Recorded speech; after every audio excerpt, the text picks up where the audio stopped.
my career path started in a classroom.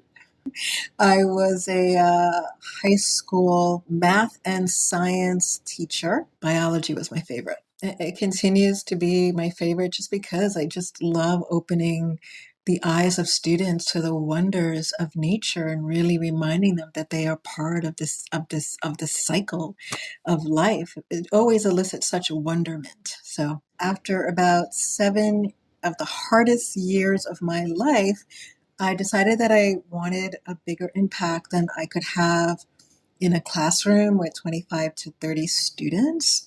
And that began my journey into the nonprofit sector. My first position was with a nonprofit that focused on giving parents the choice as to where their children went to school. And that felt very apropos. At the time, I didn't know what development was, didn't know what fundraising was. It wasn't an established career path. But I applied and got the job, and that began my and work and commitment to the nonprofit sector that ultimately led me to Development Guild, now consulting to the nonprofits, the sector that I was birthed in, if you will. And to this day, I still use the principles I use in the classroom for fundraising.